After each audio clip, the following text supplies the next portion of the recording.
모든 비극은 지독하게 평범한 일상의 틈새에서 시작되곤 하죠. 습기로 가득 찬 수영장, 코끝을 찌르는 소독약 냄새, 그리고 그 푸른 수면 아래서 일렁이던 낯선 여자의 실루엣. 그곳은 지독하게 투명했습니다. 모든 것이 드러날 것 같은 그 맑은 물 속에서 정작 내 마음속 깊은 곳에 괴물이 자라고 있다는 사실은 아무도 눈치채지 못했죠. 그것이 재앙의 서막인 줄 그때에 저는 알지 못했습니다. 아내의 손가락 마디는 늘 거칠었습니다. 저와 아이들을 위해 정성껏 음식을 차리고 집안일을 도맡아온 10년의 훈장이었죠. 하지만 저는 그 따뜻한 손을 놓아버렸습니다. 수영장에서 만난 그 여자의 매끄럽고 차가운 피부에 매료된 순간부터요. 어느 날 저녁이었죠. 아내는 제가 가장 좋아하는 김치찌개를 끓여놓고 지친 저를 위해 새카만 머리칼을 정성껏 말려주었습니다. 하지만 제 머릿속에는 오직 수영장의 차가운 물결과 그 여자의 웃음소리뿐이었습니다. 당신 요즘 무슨 고민 있어? 아내의 다정한 물음은 저에게 가시처럼 바뀌었고 저는 대답 대신 거칠게 아내의 손을 뿌리쳤습니다. 냄비 속 찌개는 식어갔고 우리 사이의 공기도 그렇게 죽어갔습니다. 여느 때와 다름없는 다음날 일은 새벽이었습니다. 레인 끝에서 가쁜 숨을 몰아쉬며 수경을 고쳤을 때 옆 레인에서 정적을 가르는 매끄러운 영법이 눈에 들어왔습니다. 물결을 거의 일으키지 않는 완벽한 스트로크. 그녀였습니다. 그녀가 물 밖으로 고개를 내밀었을 때 뚝뚝 떨어지는 물방울 사이로 비친 그 무심한 눈빛이 제 심장을 긁었습니다. 아내의 익숙한 로션 냄새가 아닌 락스물과 섞인 그녀만의 묘한 향수 냄새가 코끝을 스쳤죠. 우리는 말없이 서로의 속도를 맞추며 수영했습니다. 마치 오랫동안 합을 맞춰온 파트너처럼 물속에서 손끝이 스칠 듯 말 듯한 아슬아슬한 거리를 유지하면서요. 샤워실 입구, 습기가 자욱한 그곳에서 그녀가 처음으로 말을 건넸습니다. 수영 참 깊게 하시네요. 숨을 오래 참으시는 게 인상적이었어요. 그 짧은 한마디가 제 가슴에 돌을 던졌습니다. 집에서는 한 번도 들어보지 못한 오직 나라는 남자의 기술과 존재에만 집중한 찬사였죠. 아내는 늘 애들 학원비 입금했어. 오늘 늦어. 같은 일상에 부스러기들만 던졌으니까요. 저는 젖은 머리칼을 쓸어 올리는 그녀의 가느다란 손가락에서 눈을 떼지 못했습니다. 그날 이후 제 새벽은 더 이상 건강을 위한 시간이 아니었습니다. 그녀라는 치명적인 중독에 빠지기 위한 의식이 되었죠. 수영장 앞 작은 카페. 창밖엔 비가 내리고 있었습니다. 우리는 운동 후 가벼운 차 한 잔이라는 핑계로 마주 앉았습니다. 그녀는 젖은 머리를 수건으로 털며 웃었고 그 웃음 뒤로 제 가정의 평화가 무너지는 소리가 들렸습니다. 집에 가면 기다리는 사람이 있죠? 그런데 왜 당신 눈은 이렇게 공허해요? 그녀의 손가락이 테이블 위에 놓인 제 결혼 반지 근처를 스치듯 지나갔습니다. 저는 반지를 낀 손을 슬그머니 탁자 아래로 감추었습니다. 그 순간 제 마음속에 아내와 아이들 준이와 미나의 얼굴이 안개처럼 흐릿해졌습니다. 글쎄요, 아마 진짜 나를 봐주는 사람을 못 만나서였나 봅니다. 제 입에서 나간 그 비겁한 문장은 우리 사이에 보이지 않는 선을 완전히 지워버렸습니다. 어느 날 밤 폐장 직전의 수영장에서 우리는 다시 만났습니다. 조명이 꺼진 수영장은 마치 거대한 심해 같았죠. 아무도 없는 레인에서 우리는 나란히 자명했습니다. 수면 아래 차가운 물속에서 우리의 손이 마침내 얽혔습니다. 산소가 부족해 폐가 터질 것 같은 고통 속에서도 저는 그 손을 놓지 않았습니다. 물 밖으로 나오면 다시 지루한 가장의 무게가 저를 짓누르겠지만 이 물속에서만큼은 오직 그녀의 손길만이 유일한 진실인 것처럼 느껴졌습니다. 물 밖으로 고개를 들었을 때 우리는 거친 숨을 몰아쉬며 서로의 입술을 찾았습니다. 그것은 가장 비극적인 몰락의 시작이자 가장 짜릿한 배신의 완성이었습니다. 욕망은 차가운 물속에서 뜨겁게 피어올랐습니다. 아내와 아이들의 얼굴이 지워진 그 자리에 소독약 냄새가 밴 그녀의 살결만이 남았습니다. 하지만 비밀은 물거품과 같아서 가장 고요한 순간에 터져버리기 마련이죠. 새벽 수영을 마치고 돌아온 집은 늘 기분 나쁜 침묵이 흘렀습니다. 그녀와 함께 잠영하며 느꼈던 그 전율이 채 가시기도 전에 아내가 건네는 따뜻한 보리차는 저에게 모욕처럼 느껴졌습니다. 여보, 요즘 수영 실력이 많이 늘었나 봐. 어깨가 더 단단해진 것 같아. 아무것도 모르는 아내가 제 어깨를 주무를 때마다 저는 소름이 끼쳤습니다. 그 어깨는 불과 1시간 전 수영장 구석진 비상구 계단에서 그녀의 젖은 몸을 지탱하고 있었으니까요. 저는 아내의 손길을 피해 욕실로 도망쳤습니다. 샤워기 물줄기 아래서 그녀의 향수 냄새를 씻어내려 애썼지만 사실 제가 지우고 싶었던 건 제 몸에 붙은 아내의 흔적들이었습니다. 비극은 우연이라는 탈을 쓰고 찾아왔습니다. 아내의 오랜 친구인 수진 씨는 같은 수영장의 회원이었죠. 그녀는 잃어버린 수영복 가방을 찾기 위해 관리실에서 며칠치 CCTV를 돌려보고 있었습니다. 그리고 그 투명하고 차가운 모니터 속에서 그녀는 보지 말아야 할 것을 보았습니다. 새벽 5시 40분, 불 꺼진 수영장 입구. 한 남자가 여자의 허리를 감싸 쥐고 어둠 속으로 사라지는 장면. 남자는 익숙한 듯 여자의 젖은 머리카락을 만지며 입을 맞추고 있었습니다. 수진 씨는 얼어붙었습니다. 화면 속 남자가 입고 있던 수영복. 며칠 전 아내가 남편 생일 선물이라며 자랑했던 바로 그 디자인이었거든요. 그녀의 떨리는 손에 들린 휴대폰이 아내에게로 향하는 순간 제 세계의 시한폭탄은 작동을 시작했습니다. 저녁 식탁 위에는 평소보다 화려한 음식들이 차려져 있었습니다. 준이와 미나는 들뜬 기분으로 밥을 먹고 있었죠. 그때 아내가 무표정한 얼굴로 휴대폰을 제 앞에 내려놓았습니다. 화면 속에는 수영장 구석 어두운 그림자 속에 엉켜있는 저와 그녀의 모습이 선명하게 흐르고 있었습니다. 이게 당신이 말하던 새벽 운동이야? 아내의 목소리는 너무나 낮아서 오히려 소름이 돋았습니다. 저는 젓가락을 떨어뜨렸습니다. 오해야, 그게 아니라. 비겁한 변명이 채 끝나기도 전에 아내는 식탁볼을 통째로 걷어 올렸습니다. 유리 그릇이 바닥에 박살나며 파편이 제 뺨을 스쳤습니다.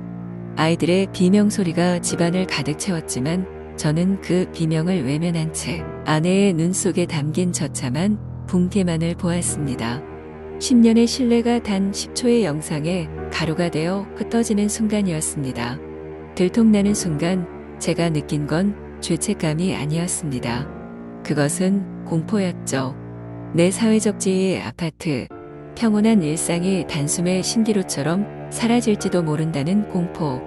그 공포는 저를 추악한 사냥꾼으로 만들었습니다. CCTV 영상을 확인했다는 아내의 친구 수진 씨. 그녀만 없었다면 혹은 그 영상만 없었다면 내 삶은 안전했을 겁니다. 저는 그날 밤 수영장 관리실 직원에게 접근했습니다. 평소 알고 지내던 그에게 거액의 돈을 건네며 사고를 위장해 서버를 포맷하라고 종용했죠. 하지만 수진 씨가 이미 자신의 휴대폰으로 영상을 찍어두었다는 사실을 알았을 때 제 안에 무언가가 끊어졌습니다. 저는 그녀의 뒤를 밟았습니다. 비가 내리는 지하 주차장 귀가하는 그녀의 뒤에서 저는 전기 충격기를 꺼냈습니다. 쓰러진 그녀의 가방에서 휴대폰을 빼서 바닥에 지식이고 차가운 콘크리트 바닥에 그녀를 방치한 채 도망치며 저는 생각했습니다. 이건 내 삶을 지키기 위한 정당방위야. 영상이 사라지자 저는 태도를 돌변했습니다. 아내가 수진 씨에게 들었다는 이야기를 꺼낼 때마다 저는 오히려 아내를 의부증 환자로 몰아세웠습니다. 당신 요즘 잠 못 자더니 환청까지 들려? 수진 씨는 계단에서 넘어져서 기억이 가물가물하다는데 혼자 무슨 소설을 쓰는 거야? 저는 치밀했습니다. 아내가 먹는 비타민 통에 몰래 신경 안정제를 섞었습니다. 아내가 몽롱해진 틈을 타 집안의 물건 위치를 바꾸고 아내가 하지 않은 행동들을 했다고 몰아붙이며 가스라이팅을 시작했죠. 준이와 미나 앞에서 엄마가 좀 아프니까 우리가 이해하자며 슬픈 표정으로 연기할 때 제 속에서는 비릿한 승리감이 요동쳤습니다. 진실을 말하는 아내의 눈동자가 점점 초점을 잃어갈수록 제 입지는 견고해졌습니다. 불륜 상대였던 그녀가 제 관계에 겁을 먹고 이별을 통보하며 경찰에 모든 걸 알리겠다고 협박했을 때 저는 두 번째 선택을 해야 했습니다. 저는 그녀를 마지막으로 달래주겠다며 교회의 한적한 펜션으로 유인했습니다. 소독약 냄새가 나던 수영장의 푸른 물 대신 어둡고 깊은 저수지가 그녀의 마지막 장소가 되었습니다. 그녀의 목을 조르던 제 손은 떨리지 않았습니다. 오히려 평온했죠. 그녀의 차를 강물에 밀어넣고 돌아오는 길, 제 옷에 묻은 흙을 털어내며 저는 아내에게 전화를 걸었습니다. 여보, 오늘 늦을 것 같아. 애들이랑 맛있는 거 시켜 먹어. 이제 제 집은 고요합니다. 아내는 강제 입원 치료를 받고 있고 아이들은 아무것도 모른 채 자상한 아빠인 제 품에서 잠듭니다. 저는 매일 새벽 다시 수영장을 찾습니다. 차가운 물속으로 자명에 들어가면 제가 죽인 그녀의 눈동자와 제가 미쳐버리게 만든 아내의 비명이 물결을 타고 들려옵니다. 하지만 상관없습니다. 저는 제 세상을 지켜냈으니까요. 비록 그 세상이 시체와 거짓말 위에 세워진 썩어 문드러진 성체일지라도 저는 이 물속에서 영원히 나오지 않을 생각입니다.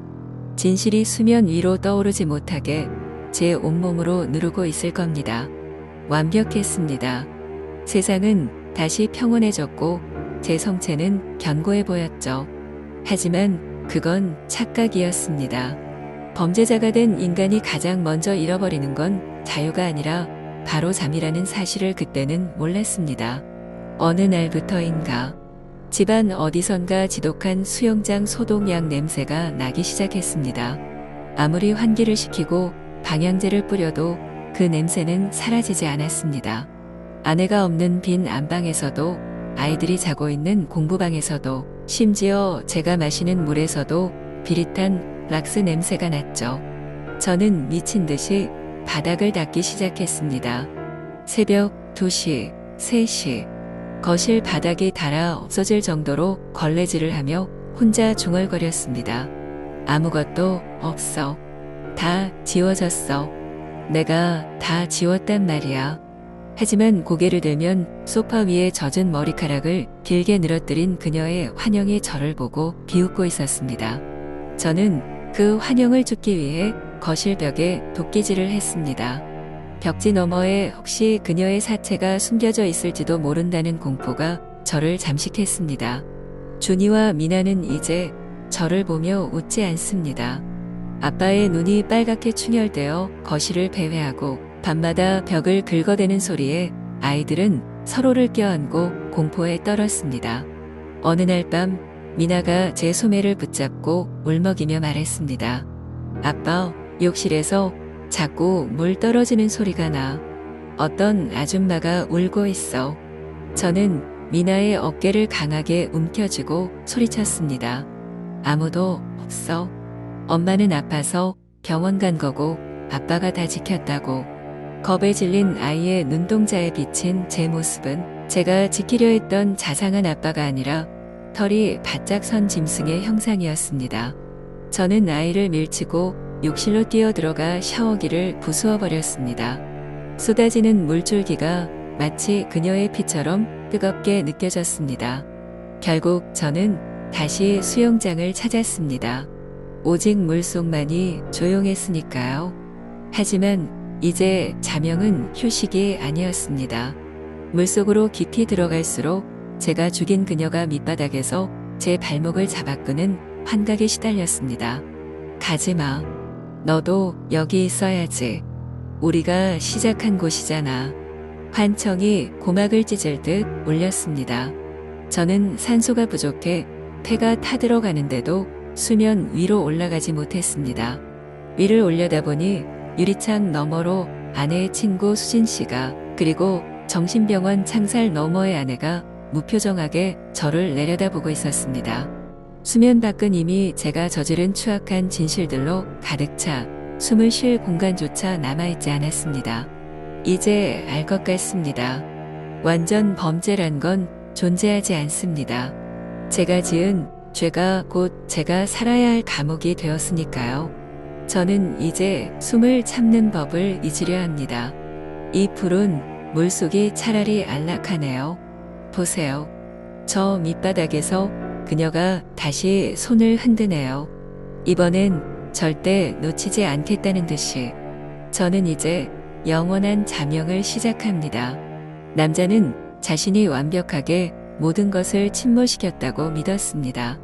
하지만 인간의 추악함은 물보다 무거워 결국 바닥에 가라앉아 썩어가며 독한 기포를 만들어내기 마련이죠.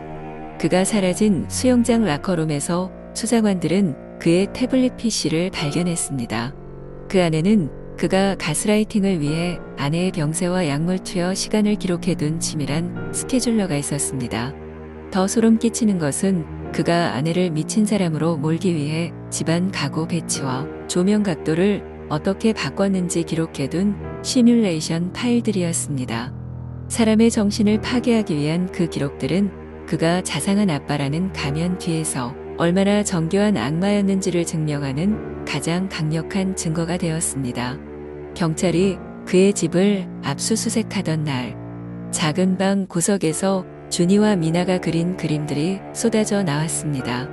아이들의 그림 속 아빠는 더 이상 사람이 아니었습니다. 시퍼런 물속에 잠겨 눈만 내놓은 괴물, 그리고 그 괴물의 발목을 붙잡고 있는 빨간 손톱의 여자. 특히 미나가 그린 한 장의 그림이 수사관들의 숨을 멎게 했습니다. 거실 소파 밑에 아빠가 숨겨둔 수진 아줌마의 부서진 휴대폰이 그려져 있었거든요. 아이들은 본능적으로 알고 있었습니다.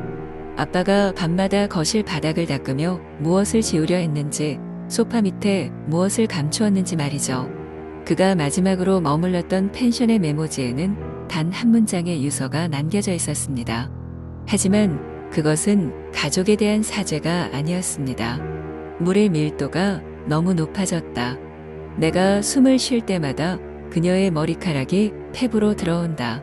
지우고 지워도 소독약 냄새가 사라지지 않으니 차라리 내가 그 냄새 자체가 되려 한다. 사건 종결 후 정신병원에서 퇴원한 아내는 아이들을 데리고 멀리 떠났습니다. 하지만 들리는 소문에 의하면 아이들은 여전히 물 근처에도 가지 못한다고 합니다. 수돗물을 틀 때마다 아빠의 거친 숨소리가 들리는 것 같다고 울부짖으면서요. 남자는 완전 범죄를 꿈꿨지만 결국 자신이 가장 사랑한다고 믿었던 공간들을 영원히 치유될 수 없는 범죄 현장으로 만들고 말았습니다.